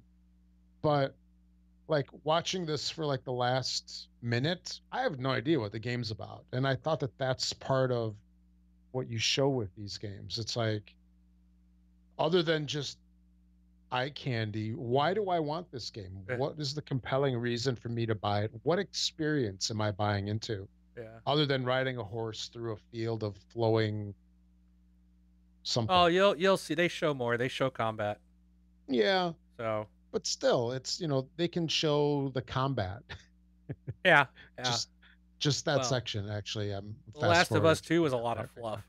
The whole Yeah, that too. conversation before and after was like, and I get what the point was, Yeah. but yeah, it was just like that was a long time. It was just we don't have much, so we're gonna give, Last of Us 2, we're gonna give them 15 minutes because we don't have anything else. They didn't even do an hour-long show. Not that that's a requirement. It doesn't. That's not what makes a good show. It's not your length. It is the content. But the fact that they didn't have any content other than a couple of games, it was really weak. So, So yeah, it's just looking at that one game, and I forgot the name of the game already. Ghosts. Yeah, Ghosts. Just call it Ghosts. Yeah. That section, I mean, here, I'll even include the flute guy. So flute guy started approximately 30 minutes in, Yeah. and then the game finished up at, looks like, about 42 minutes in. Yeah, it was like 10 minutes of that Ghost game. So 12 minutes devoted just to this one game. Right. To so, me, yeah, you're killing time. half hour in, or like 40 minutes in, and you've done 2 games. That's the thing. It's like this is as nice as the game looks. You're not showing me anything, and Last of Us has been around for a while. We've seen it previous E3s as well. So hey, Sony fanboys can say, "Oh, they won," whatever. I don't care. I'm going to. I have nothing against Sony. I want everybody to have a good briefing. That was terrible. Nintendo was terrible. Some of the other stuff was phoned in. Even Square Enix was like, "Yeah, I get that. You're not." But Sony, Microsoft, and Nintendo, I think, they need to come and party, man. This is a big thing. And Microsoft was the only one that did. The other 2 companies phoned it in. And you know what, that could be fine for their audience. I think Microsoft, and it's, I know we're an Xbox show, and yes, I do like this platform a lot. I have a Switch. I just showed it to you. I'm downloading something. I used to have PlayStations, but I never played them, so I got my Switch instead, which I don't play. But this year, Microsoft, in my opinion, and it is just my opinion, killed it. This was, I can't pick out anything that they did wrong. There were some things I will mention that I thought were weird, but it wasn't them. But anyway, so we'll start. So they opened up with Halo Infinite, and I thought it was a really good opening. They got a new, is it called Slipstream? Is it the new engine? And it looked good. It really looked good. We don't really know what it is. We don't know if it's Halo 6. Now, I think a lot of people are assuming it's Halo 6. But my thought when I saw this was, I don't know if this is Halo 6. Because when you have a name like Halo Infinite, this makes me think it's more of, maybe it's going to be an online Halo-style game. Like an ESO Online or something like that. Maybe this will be a long living game in the Halo universe. And I think that'd be cool. Now, I don't know. It's just kind of the way I took it. I did not take this as Halo 6. What about you, Rob? No. Absolutely not. Absolutely not, I'm wrong, or absolutely not, it's not Halo 6? Yeah. Okay. Did you think it's more of like a MMO type of. It's something else. I mean, you can tell like the visuals have that like MMORPG look, sort of. It's not. It absolutely does not look like a first-person shooter. Yeah, like when the Warthog was driving, it was too bouncy and it looked a little not cartoonish, but it looked different. It didn't it and even Master Chief when his helmet came down. Now he looked great, but there was something about like I'm like it doesn't look like the sizing was off. Like it looked smaller than I would think it would. And maybe it was just the camera angle or the way it was pulled out. But the name and kind of the way it showed, and it's a new engine, kind of makes me think of, you know what? They're showing us a next gen, well, maybe not even next gen, because if this comes out, I'm thinking more MMO style of Halo. A completely something that you will constantly play. But it'll be in the Halo universe, and you'll be helping Master Chief on his missions, or you can go and do other things, but you're going to be your own Spartan. And that's what I kind of, again, I'm just, that's the way I kind of came to me, like, that would be really cool. Maybe it's like, that's what I would hope for. But I don't believe this was Halo 6. So, but. Yeah. But we'll let everybody know when we find out. They showed 50 games at this conference. They showed off 18 exclusives and 15 world premieres. This, and I'm gonna say this off the beginning. No Elite controller. Yep. No adaptive controller. No avatars. No movies. No TV. This conference was 99.9% games. And I'll say why it's not 100%. Because at the very end, they did mention they're working on the next hardware. So that's it. They're already working, and now stories have come out since then. They've already got a code name. There's a new Xbox coming, and they're looking at 2020. That's the info that has followed the press conference. I forgot the name. It's like Scarlet, I think, is the name of the new console. So yeah, but otherwise it was all games. So they showed, and again, I'm not going to list everything, but there was a lot of stuff that stuck out to me. So one thing was, if you have Game Pass, Fallout 4, Elder Scrolls Online, and The Division are all in there available to play as part of Game Pass now. Yeah, as of Sunday. Yeah, yes. And I'm going to try Fallout 4. I did download it. Okay. So I think I'm gonna try that, since I obviously Crackdown 3 is not available to play, so I have some time on my hands. They did show Crackdown 3, and they gave it a date of February 2019, which seems to have suddenly become a very popular time frame. There's a lot of stuff that listed February 2019. I was like, wow. But Crackdown 3 was one of the games that, and I went back and watched this like 3 times. This looked weird to me. Like, it didn't, for the most part, it looked like Crackdown, like the visual style, the way it is. But there was something about this that looked like washed out. Like it just didn't look right. And I don't know if it's just because it's early, but the visuals didn't look right. The green orbs were like pale. They weren't that green, vibrant green that I remember. It wasn't sharp. It wasn't. Everything kind of looked like it had a faded look to it, and it was really strange. So I actually have concern on this game. When I saw that, it did not get me excited. It actually concerned me when I saw what they showed, and I was like, oh boy. And I'm a Crackdown fan, and this just didn't look right. So I don't know what to take of that. Kingdom Hearts 3 is coming January 29th, 2019. Again, that's like right before February.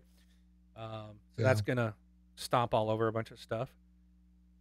Forza Horizon 4. Gunny wants to know, Rob, if he can borrow money for his February rent. Forza Horizon 4, Rob, coming out October 2nd. Included in Xbox Game Pass. Nice. I was so stoked to hear that. I mean, sweet. Yes. And even though we knew it, it's like, you got to wait. You know, it's like, they could change their mind. It's like, it ain't there till it's there. But the game looks amazing. The big thing that they've got changed in this is they're adding seasons. They have all 4 seasons. The game takes place in England. And the cool thing was like they showed going from fall to winter, and like they were like at a lake, and the lake froze over, and now you could drive on the lake. Yeah.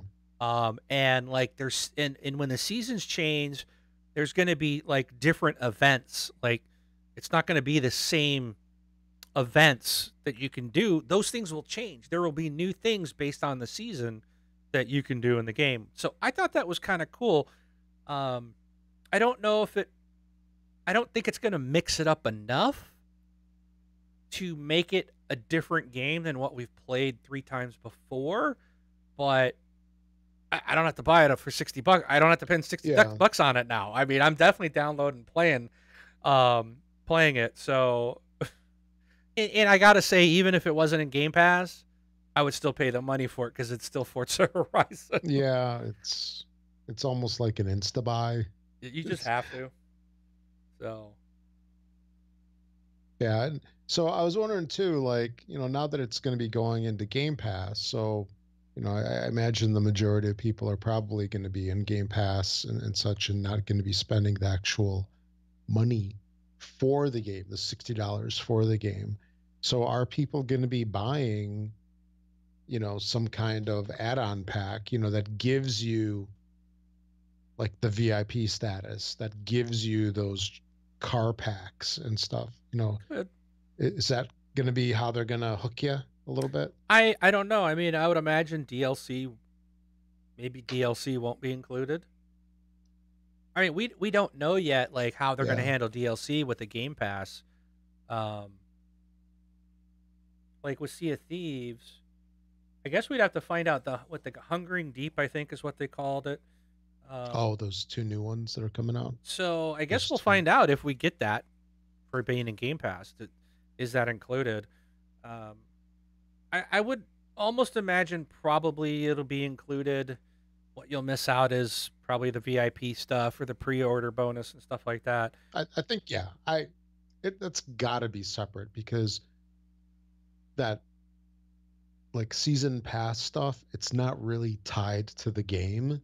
And even if you buy like a gold or platinum, whatever version of the game, it's really just the base game plus the other stuff tacked onto it. You know what I mean? It's because all those components apparently in the store to me look like they're like modular and they can just be added on. Yeah. So I imagine if you're in Game Pass, you have the ability to play the game, but you technically don't own it or have a license for it. You can buy the season pass stuff or whatever they want to call it as an add-on, and you get that. If you drop out of Game Pass, you now have that extra stuff with a game that you don't own, right, and can't play unless you buy it. Right. But with it being a Microsoft title, I'd imagine all the content's going to be there, because they want you to be as they don't want to segment the market. They don't want to do that. And I think they want people in Game Pass. That's a guaranteed money for them every month.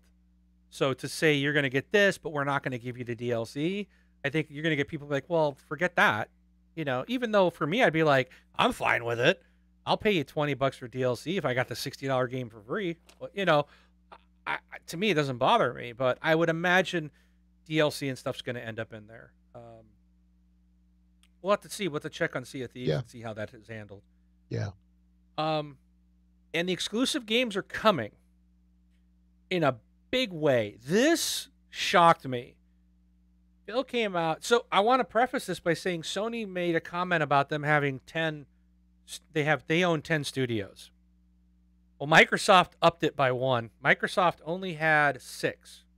They got Minecraft, Rare, Turn 10, Coalition, 343, and there was another one on their screen. It was like Global something, and I don't know what it is, and I was going to look it up, but I didn't get a chance. So they had 6 studios. They just added 5 more. One of them is Undead Labs, which gave us State of Decay 2. Another one is The Initiative, which is the new spin-up in Santa Monica. They're creating, that's their new one. They're going to come out with some quadruple A title games. They bought Playground Games, makers of Forza Horizon, which is awesome news. These guys are good. And this one really surprised me. Ninja Theory, makers of Hellblade. This game was on the PlayStation as an exclusive until just recently. It just came to Xbox, and now Microsoft owns that company. So anything these guys now make is exclusive to Xbox and Windows. That is, wow. That you just ripped out the carpet under Sony, because this was a big game they were touting, and it's and I've heard a lot about Hellblade, so this is supposed to be a fantastic game. And then they weren't done. They also announced that they bought Compulsion Games. This is the makers of We Happy Few, which is currently in game preview, just about to release the full title.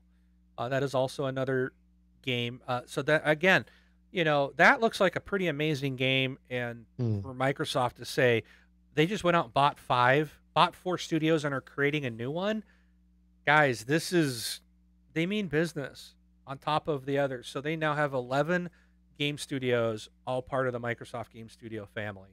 Yeah. And it's gonna take time, but on top of the stable of stuff we have, this is some big name stuff. Out of all those studios, I understand all of them except for Compulsion. I don't get. I don't totally see the appeal of that game. Maybe just me. I played it a year or two ago when it first came into the game preview, and I understand Hellblade. I understand Playground. I'm sorry, Ninja Theory, Playground, and all those others. Yeah, Undead Labs, because they made some, I'll call them hit games. Games that had a lot of buzz. Yeah. Compulsion. I mean, did that have buzz that I just ignored? I don't get why they bought the studio. Well, what Phil said was, when they first saw We Happy Few, it was one of those things where they first played it. It was one of those games that stuck with them. They were just and I remember, I haven't played it. I'm this isn't one. I don't jump into the game preview program or whatever.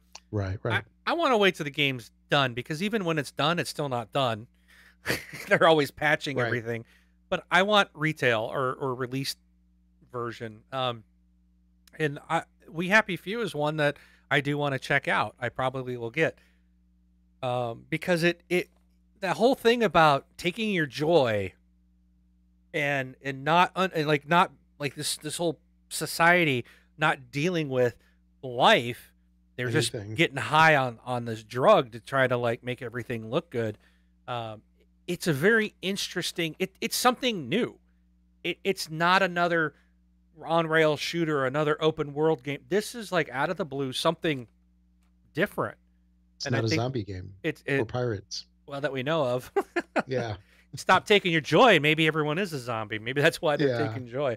But that's the thing. These guys came out, and it's one of those development houses that are giving good stories, something compelling, something that is memorable, And that's what Microsoft needs. They need good games that people are going to want. So, and I look at Remedy. They were in the Sony show. Remedy has pretty much been making games for Xbox, but their games, Alan Wake, Quantum Break, just haven't. They're not selling. So I can see why Microsoft didn't bother to go after them, because they got interesting stuff, but they have a track record of not really being big hits or big titles or things that people are dying to play. So is because they're making Control, right? That's correct. The Sony game, or the one that was in the Sony presentation. It's in the Sony presentation, but I would imagine it's Sony only. I don't think so. No, it didn't state that at the beginning. I'm sure it's multi-platform, because it's 505 games and Remedy both, and both of them are third-party publisher or third-party devs. So that is kind of odd, after they were in the Microsoft presentation for a couple of years with Quantum Break, and all of a sudden the game they're didn't do well. Yeah, but still. Yeah. But if you've got a consistent record of, you might have critically acclaimed games, like people are like, wow, this is great. It still has to sell. If it doesn't make money, then no one's going to buy you. So their thing now is, okay, we're going to have to build on multiple platforms to try to sell more copies. Or, what might have also happened as well. So at some point, Microsoft has to decide what is going to be in their show. And they're like, hey, we've got all these games. Our presentation is now scheduled to be, I'm looking at here on YouTube, it's an hour and 39 minutes long. Yeah, it was long. It's, we've got to cut some stuff out. Sorry, Remedy. You get cut, and this company gets cut. Whereas other companies are struggling to, even fill an hour. And here these guys are just loaded. But also, Sony might have went to get Remedy, because they obviously don't have anything. They had lots of time to fill, and they can go, hey, we got Remedy and 505 making a game for PlayStation, and if Remedy has the option to be exposed to a new market, they're going to take that, because everybody on Xbox knows who Remedy is. PlayStation doesn't know. So that, they may have said, no, we're going to go over here. But, and even the stuff we're going through on Microsoft, we're not even covering all of it. Like I said, they had 50 games. Now, granted, probably half of them were in the ID at Xbox montage, where they just show boom, boom, boom, boom, boom, boom, boom. They show about a whole bunch of games, but they still showed a bunch. And there was stuff in there that is coming out that has been shown in ID at Xbox over the last 2 years, their montage, and it wasn't in this year's, but the game's coming out, I think, in August, and that's Strange Brigade. Woo! But, okay, so they showed Division 2. Game looks freaking phenomenal. Comes out March 15th. I am so excited for the Division 2. I really like Division 1. Watching this makes me want to go and play it again. The battles and the dudes with the armor and them shooting pieces of armor off the guy, and there's new tools and stuff in the game that they're using, and it looks like they've revamped the interface to make some things a little slicker, and fighting out but in front of Air Force One. Oh yeah, crashed into in a DC area. It looked awesome. I mean, it was just like, I can't wait to play. Sure. So that's in March. They talked about Fast Start. So this was the one. Oh, yeah. It's not a game. So that's right, 99.9%.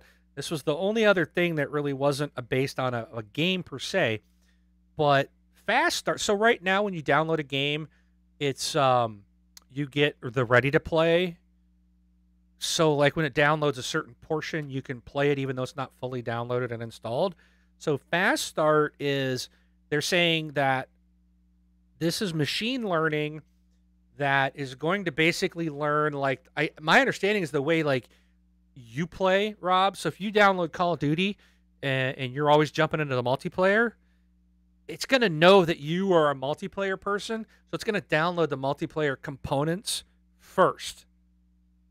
And then me is going to go, well, Mark is a single player Call of Duty guy. So it's going to download the single player portion first. So instead of like you waiting to download the portion you're not going to play and having to wait for the whole thing to install, it's going to learn how you play and download the portion that it believes that you're going to want first. And it's supposed to be faster. And they set up to 2 times faster. And this is going to come in the June update. So everyone's going to have this available in June, but I believe it's going to be on select titles to start with. So it's not going to be every title, but there's going to have games that will have fast start. And then they even said over time, because it's going to use machine learning, it will actually get faster. So it will, this is something that as the technology gets better and the machine learning gets better, our games we'll be able to jump into these downloaded games even faster than we do today. So that's cool. Again, here's an update to this console that we weren't expecting. I did get this one right on my. So Mark, real quick. So fast start is for the initial download, or is it like every time you launch the game? No, the initial download. Oh, okay. Like right now, you download a game. With that then. Okay. Yeah, no, it's when you download it. When you buy a new game, sure. It's going to know which portion to give you which bits first so that you can get into the game quicker and not have to wait a couple hours to download the whole thing. Sure. The one thing I did say, I think I only got one, and I didn't look back. I had one. Oh, did I delete those? I was going to keep our predictions. I think I might have deleted them. Okay. Halo Master Chief Collection is coming to Xbox Game Pass this year. I did say that. I was expecting that, so I did have that one item right. I think that was the only thing I got right in this whole conference. Okay. And then they talked about other games that are going to come from third-party titles that are going to be direct into Game Pass. Ashen, Warhammer, Vermintide, and there were several others they mentioned that when they release, they're going to be in Game Pass the same day. So again, Microsoft is working with other developers that aren't in the Microsoft Game Studios family to get their titles into Game Pass day and date as well, which I think is freaking awesome. It just gives my money, even makes it more valuable. All right. I need to get going here. Wow, we're at 2 hours. Tomb Raider. Yeah, we're actually longer than every E3 presentation right now. Yeah. Even Microsoft's. That's true. Right now we're longer than Microsoft and Nintendo combined. Yeah. Give Plus it enough relevant content of Sony. Now, and then if you play your flute and I'll go play the banjo here, then we can cover Sony. So they showed Tomb Raider, and again, this was another one I watched and I was like, what is wrong with the visuals here? Like, there was parts of the Tomb Raider trailer they showed where it looked like gameplay, and then all of a sudden it was more like almost like a comic book animation. It didn't look right. Like, parts of it didn't match up. Like, I'm like, wait a minute, it's almost like if they were mixing like an earlier build with like a later build where it didn't have all the bells and whistles graphically added to it, but it was in the trailer. Does that make sense? Or did you see that? No, it doesn't. No. Maybe it's just me, because that's two of them. I'm like, wait a minute, this doesn't even look right. I would ask that others go back and take a look. Watch the Microsoft's Tomb Raider and just see if you notice, because it seemed so obvious to me. Like, wait a minute, it doesn't even look right. And then like, okay, that looks like that looks like what I expect. And then the next image, it's like, that looks like not the same quality, not the same level of quality. It just was weird. I'm watching it right now, and I don't see that. It was weird. It just didn't. I don't know. But yeah, and then like there was one spot where she had like mud on her face and she was standing behind someone, and it was just it didn't look right. It didn't look as like realistic as other parts of it.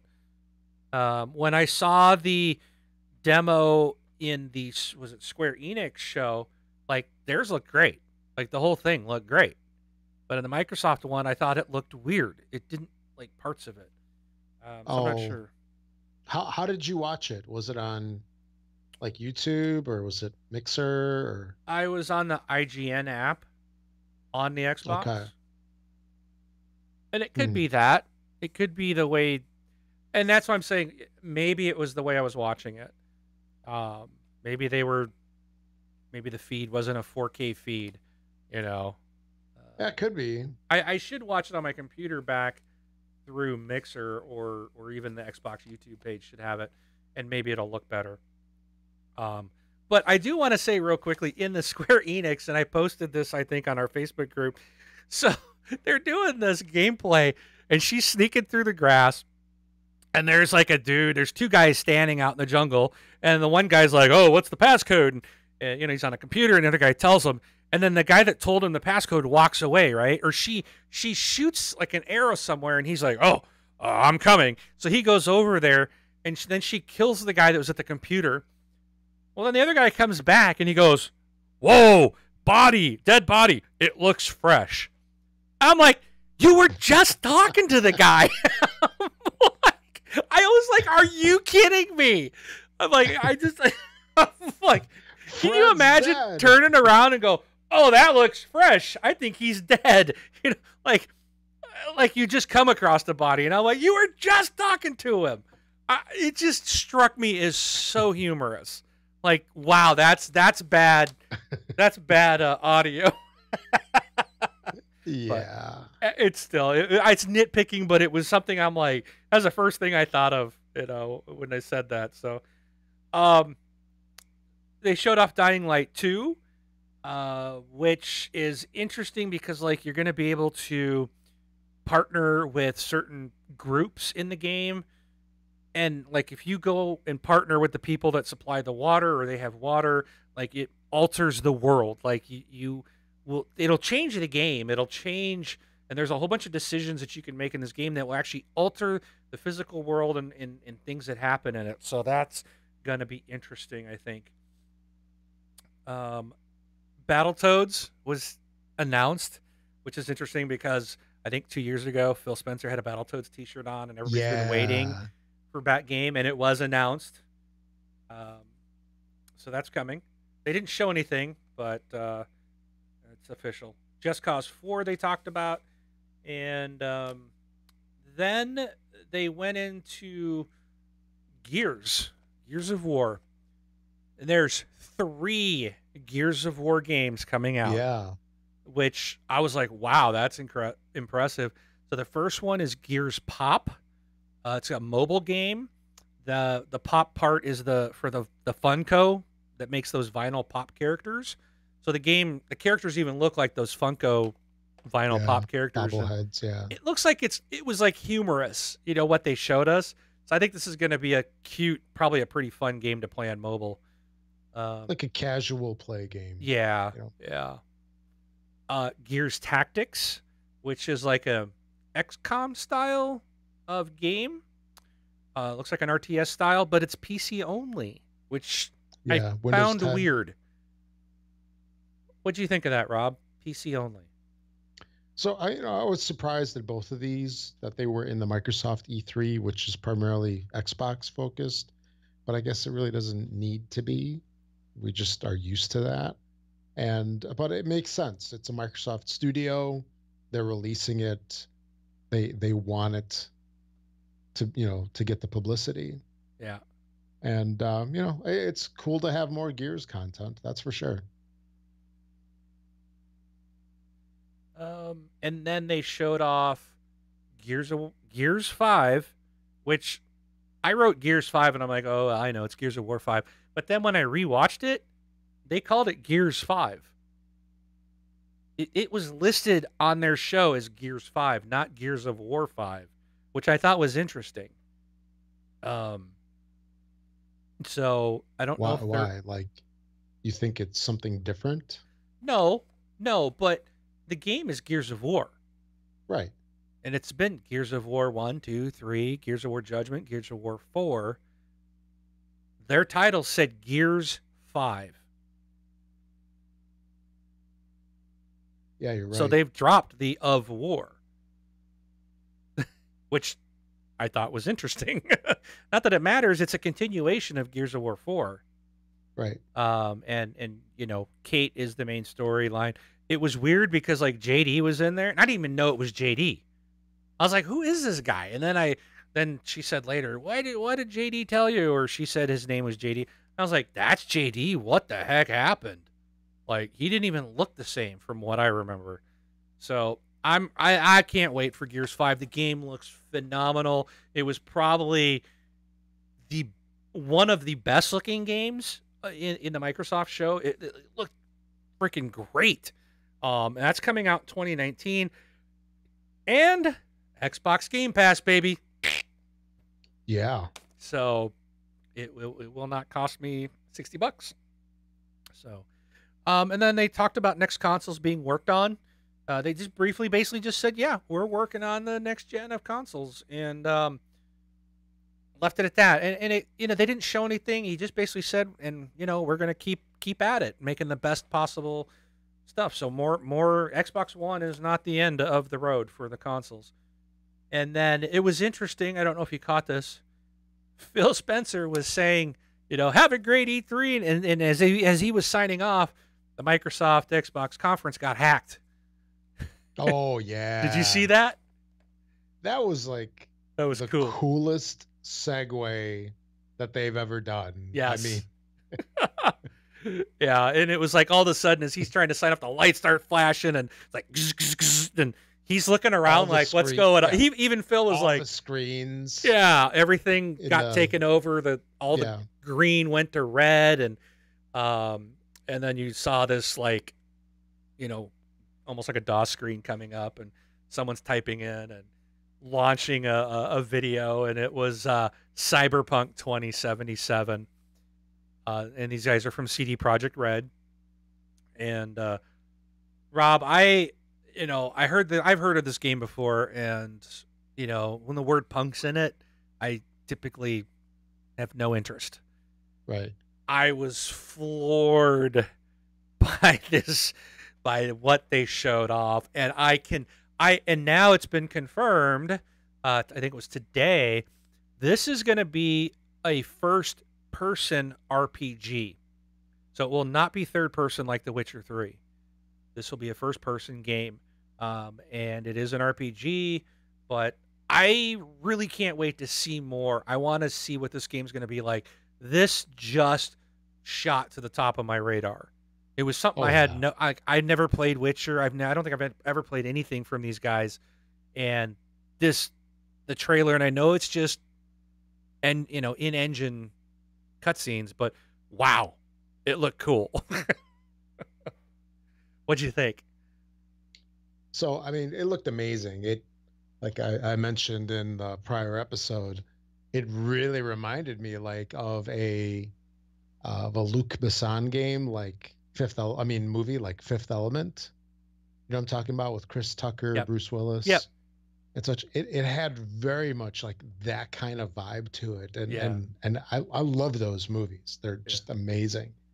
And one thing that that I noticed, and I just got reminded of this, was that when that system got hacked, right?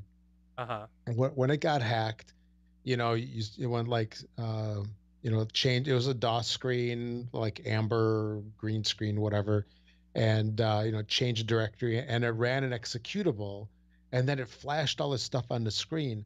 That looks like the Microsoft codes. If you look at it, like, yeah, if you look at it Right. like on YouTube or something like that, it's like 5 groups of 5 characters. Yeah. And I was just thinking of just trying to see if I could redeem one of them. to, I can you tell you know, they're already gone. yeah, that's. They were codes for The Witcher 3. Oh, they were? They were. Oh, wow. Those were codes. The people that caught that and put those codes in got free copies of The Witcher 3. Oh, wow. Isn't that like, I mean, that whole thing was just so super cool. The hacking, they gave away, they had flash I didn't free know codes that. for games on there. You know, it's just like, yeah, it was awesome. It looks like there was a lot of them too. So, but But yeah, that was so well done, and then it segued into the actual game. The visuals look great, and talking about the city and yeah, what happens. Very cinematic. very cinematic, looked awesome. I can't wait to see more on this game. I Yeah. want to see what the gameplay is actually going to look like, stuff like that. So, I was kind of wondering if it was going to be sort of like what was that one? What's that one game where you're like hacking the cameras? There's 2 of Watch Dogs. oh, okay. I was kind of wondering, is it going to have like a Watch Dogs vibe to it I at don't all? know. But yeah, But I'm definitely keeping my eye out for it now. oh heck yeah, it'd be great if they buy them So. and then it goes in Game Pass. That's what we'll probably wind up doing now. If you're a Game Pass member, you're just going to be hoping that Microsoft buys all your favorite studios. Exactly. So stuff goes into Game Pass. It's like buy Insomniac, Sunset Overdrive 2. Yeah. That's my next wish, Sunset Overdrive 2. But all right, that's all I've got. Do you have anything else from E3? I can't talk about the Microsoft conference without talking about Ori. Oh, okay. There's that new Ori and Will of the Wisps. Ori and the Will of the Wisps. Yeah, it's not the Blind Forest. That was the first one. But this game looks amazing. If you've never played Ori in the past, definitely check it out. It's an awesome game. It's not easy. It's not impossible either, but it's so well done. It's a very charming game with great graphics, and this new one that's coming out looks like it just takes that recipe for a great game and it just elevates it. It's got a new mix. Looks like a little owl is somehow in there as well, and it looks like it's got some new moves and such. And it looks great. I'm really excited for this one. For me, Ori's kind of like a must-have right now, insta-buy, let's call it that. And but you won't need to and buy they're it. not expensive. And they're what? It's an Xbox Game Pass. Oh, there you go. So I'm pretty sure it is. I'm pretty sure that one is, because that's an exclusive for Xbox. Yeah, but I thought it was done by like an indie developer. Let me look that Because it one was up. like some studio where it was just like I remember like the big buzz when it released was it was done by a studio where they were scattered around the world and everybody, used, online collaboration tools to do everything. Like the composer was in Europe and, somebody else was in the US, and, they basically worked with people around the globe to make it happen. And it wasn't a very large team either, from what I recall. But they worked some magic. Okay, looks like that's not Game Pass. 4K Ultra HD, HDR, Xbox One X Enhanced, and Xbox Play Anywhere. Who is the developer? I guess there's another one they need to get. Yeah, and when you play the original one, like the first, I don't know, 5-10 minutes of the game, it's some deep stuff in there. I mean, Moon Studios. yeah.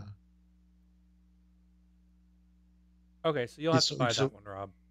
So you've never played this one, Mark? No. No? Nope. I've heard it's really hard. I mean, it's difficult. I mean... Oh, then that counts me out. Well, it's... The whole game isn't difficult. There are a couple of spots where, you know, I had to replay it maybe like 10, 15 times because it's like a timing thing to get through certain areas. But the whole game isn't like that. I don't think it's anything like a Cuphead. Okay. But yeah, Cuphead. maybe oh, like if you're... and Cuphead got DLC announced. Yeah. That was another thing. So yeah, if you're at least even a little bit curious about Ori, or you just want to give it a chance, I think that they have like the first 10 or 15 minutes of gameplay posted, because I remember watching it previously. Just watch that. And there's like this little story that happens in the first like 5-10 minutes. It's pretty deep. I mean, that's all I'm gonna say. Mark, definitely check it out. I'll find it. I'll give you the link, and you watch this thing, and you're like, man, you know, I just don't want to spoil it. Okay. For anybody that's played it, I think you know exactly what I'm talking about. And I don't know, either it'll send you to buy the game, or it'll send you to your tissue box, or both of them. I don't know. We'll see how hardened you are. Okay. Or if you're a softie, if you watch us. We'll see. I'm looking it up now just to see what the cost is. Yeah, I want to say that the game was only like $20, so it's not very expensive. Well, they got a big sale going on. Maybe it's on sale. Ori and the Blind Forest Definitive Edition is only $10. Yeah, for $10, it's worth it, because we've paid 6 times more for a lot worse games. That's for sure. All right, better be good. It's downloading. Awesome. Oh wow. Oops. I think I found. Oh, that's funny. Hold on. Okay. Holding. So, real quick before we sign off, a couple other items that did come across that I noticed. So, Rockstar, there's some Rockstar games that are now Xbox One backwards compatible. Grand Theft Auto, San Andreas, Midnight Club Los Angeles, and Rockstar Games Presents Table Tennis. So those are available. Overkill's The Walking Dead game. This was, I think we talked about this a while back. There was a really cool trailer. This got a release date of November 6th in North America, North and South America, November 8th in the rest of the world. Pre-orders will begin June 12th, which is today. So that's the Overkill's The Walking Dead game. What year? This year? 2018? This year. Okay, just making sure. I'm just trying to find a lot of this stuff, like Dead or Alive 6 was announced, planned for early 2019. This will be coming to Xbox One. So that is, again, Dead or Alive. Let me trying to go through this inbox. I got so many things. You know who J.J. Abrams is, right, Rob? Yeah. He, I think, owns Bad Robot. Yes. They are now, so J.J. Abrams and Bad Robot are expanding into the gaming realm with the launch of a new video game development division called Bad Robot Games. Okay. So, that's I wonder if it's kinda cool. to, bring gaming content to the movies and TV shows that they do. Yeah, they do. I like Bad Robot. The stuff that they do, which is always J.J. Abrams stuff, it's excellent. So I'm like game studio by them. Sweet. Like, didn't he do like the Star Trek movies? He did the first two out of the last three. He did Lost, Alias. He did Alias, he did Super 8, which is probably the only movie he did that I didn't like. But he's done a lot of stuff. Did Fringe. they do Cloverfield? Oh, Fringe was good. Fringe was awesome. TV show. Yeah. I don't remember if he was Cloverfield. But anyways, there's that one. And a couple other things I wanted to mention. Where Hitman 2 has been announced, and if you pre-order it, I guess you can get a sniper mission. I think it's a mobile thing, like before they did that once before, but Hitman 2 is coming. That has been announced, and I think that's about all I wanted to mention. There's an open world action game called Generation Zero that's coming soon to the Xbox One. This actually looked good. This one was very interesting, and so we're going to keep our eyes on this, and we'll talk about it more later. But Generation Zero looks like almost kind of reminded me of Horizon Zero Dawn with like the robot animal type of thing, but it looks like a very different type of game. So I don't think they're copying that, but we'll talk more about this game in the future. But it looked really good, and that was on the montage for the ID at Xbox. That was in there. And yeah, that's it for today. That's it. We'll save some of this other stuff for our bonus show. Yeah.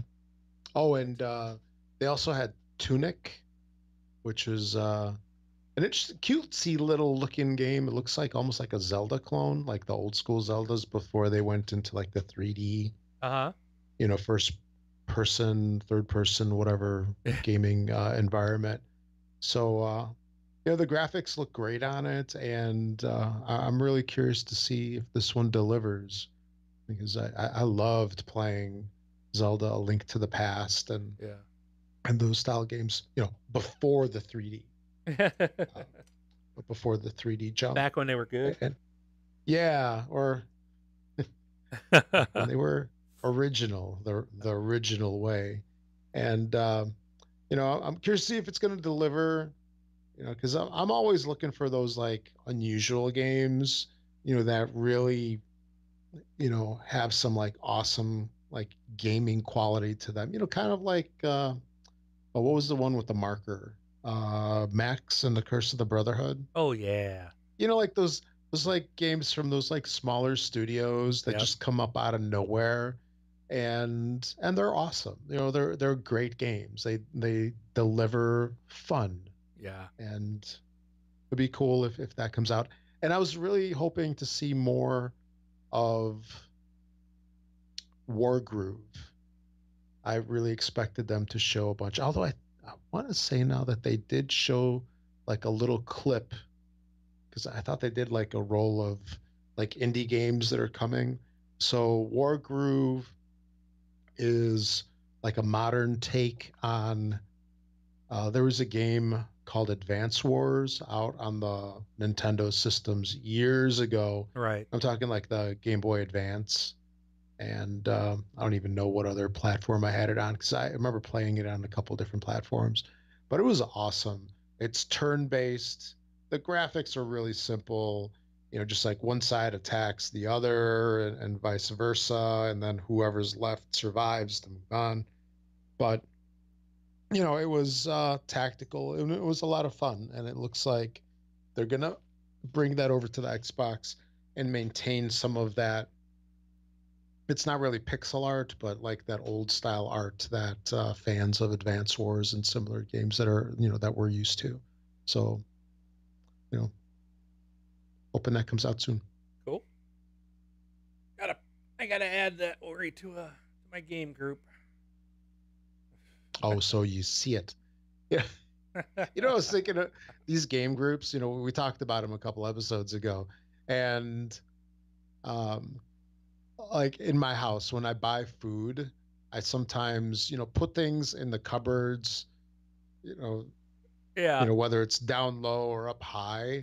And then you look at it like weeks later and you're like, wow, this thing's expired already. Because you put it in there and you forget about it. So having that game group or the pins is like putting the game on the counter. Oh, yep. So you see it, so you can play it. I got the Vermintide beta here. I'm like, oh, that's right. I forgot about that. I better do the same thing. I'm gonna put that in the Yeah. group so I'll see it. So, So all right. that's all for me.